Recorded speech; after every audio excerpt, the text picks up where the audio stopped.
दोस्तों, क्या आप जानते हैं कि जमीन पर एक दिन में 24 घंटे ही क्यों होते हैं? और क्या आपको पता है 2050 तक हमारी जमीन के साथ क्या होगा? और क्या आपने सोचा है कि हमारे प्लेनेट का टोटल वजन कितना है? दोस्तों, आज मैं आपको प्लेनेट अर्थ के बारे में शॉकिंग फैक्ट्स बताऊंगा जो आपने पहले कभी नहीं सुने होंगे। तो शुरू करते हैं काउंटडाउन। दोस्तों, अगर जमीन की साइंस की बात की जाए तो ये काफी बड़ी और वसी है। इस पर करोड़ों नहीं बल्कि अरबों लोग रहते हैं। इसके अलावा इस पर जानवर, समंदर, सहरा, पहाड़, दरख्त और इसी तरह की कई चीजें मौजूद हैं। लेकिन क्या आपने कभी सोचा है कि जमीन का टोटल वजन कितना होगा? वैसे तो जमीन का एग्जैक्ट वजन पता करना नामुमकिन है, लेकिन साइंटिस्ट की एक टीम ने इस पर कंप्लीट रिसर्च की है। उन्होंने बहुत से फार्मूलाज और मेजरमेंट इस्तेमाल करके जमीन का टोटल वेट मालूम करने की कोशिश की है। लेकिन आप बिलीव नहीं करेंगे कि इन साइंटिस्ट के मुताबिक हमारी जमीन का कुल वजन 13 अरब ट्रिलियन टन से भी ज्यादा है।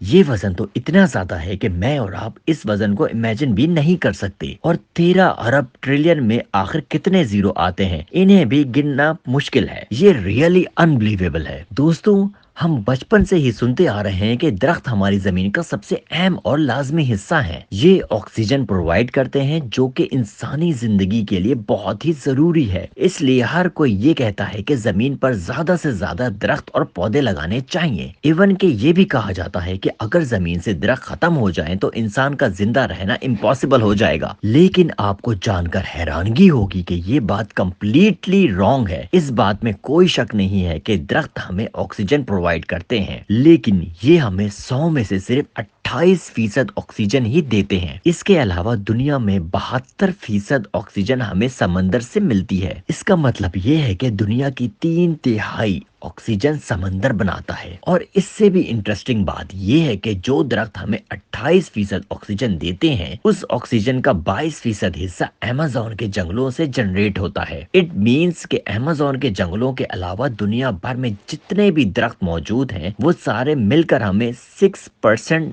ऑक्सीजन प्रोवाइड करते हैं। ये रियली अनबिलीवेबल है। दोस्तों, ये बात तो हम सब जानते हैं कि एक दिन में 24 घंटे होते हैं और 24 घंटे गुजारने के बाद एक नया दिन शुरू होता है। लेकिन क्या आप जानते हैं कि दिन हमेशा से 24 घंटे का नहीं था? आज से कई हजार साल पहले एक दिन में 21 घंटे हुआ करते थे। लेकिन हमारी जमीन में तब्दीलियां आने की वजह से दिन आहिस्ता आहिस्ता बढ़ते गए और अब एक दिन 24 घंटे का होता है। लेकिन अगर जमीन में आने वाली तब्दीलियों की बात की जाए तो इनमें मेन रीजन जलजले और इरप्शंस वगैरह होती हैं। असल में जमीन एक फ्लो में गर्दिश करती है और अगर किसी जगह पर जलजला वगैरह आता है तो इसका फ्लो टूट जाता है।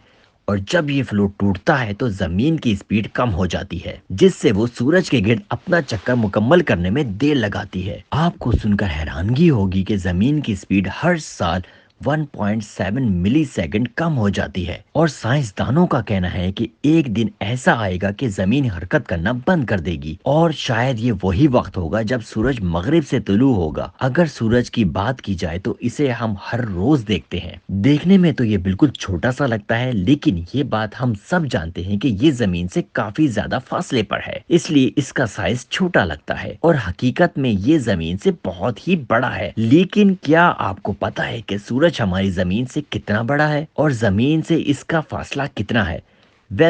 साइंटिस्ट के मुताबिक सूरज का डायमीटर जमीन के डायमीटर से 109 गुना बड़ा है। आप बिलीव नहीं करेंगे कि ये इतना लार्ज है कि हमारी जमीन जैसे प्लैनेट 1.3 मिलियन इसके अंदर फिट आ जाएंगे। इसके अलावा अगर जमीन से सूरज के डिस्टेंस की बात की जाए तो सूरज हमारी जमीन से ऑलमोस्ट 15 करोड़ किलोमीटर दूर है। एक और शॉकिंग फैक्ट ये भी है कि साइंटिस्ट का कहना है कि अगर सूरज एक दिन भी जमीन पर अपनी शुआएं ना फेंके तो देखते ही देखते जमीन पर मौजूद हर चीज ठंड की वजह से फ्रीज होना शुरू हो जाएगी और कोई भी इंसान जिंदा नहीं बच पाएगा। दोस्तों, ये अल्लाह ताला की सबसे बड़ी नेमतों में से एक है। दोस्तों, शायद आप लोगों में से कई लोग ये जानते होंगे कि हमारा प्लेनेट 71% समंदर और 29% जमीन पर मुश्तमिल है। और अगर इसके समंदर की बात की जाए तो हमारे कुर्रे अर्ज पर इस वक्त 7 बड़े आज़म मौजूद हैं। हम में से बहुत से लोगों को लगता है कि शायद समंदर शुरू ही से इतने बड़े आज़मों पर मुश्तमिल था, लेकिन असल में ऐसा नहीं है। आज से कई हजार साल पहले ये प्लेनेट सिर्फ 2 हिस्सों पर मुश्तमिल था। इसमें से एक जमीन का बड़ा सा टुकड़ा था और दूसरा पूरा का पूरा समंदर था। दोस्तों, आप सब ने ग्लोबल वार्मिंग के बारे में तो सुना होगा। ये असल में मौसमियाती तब्दीली है जिसमें जमीन का टेम्परेचर आहिस्ता आहिस्ता बढ़ता जा रहा है। दोस्तों, हम सब बचपन से ही ये बात सुनते आ रहे हैं कि हमारी जमीन गोल है।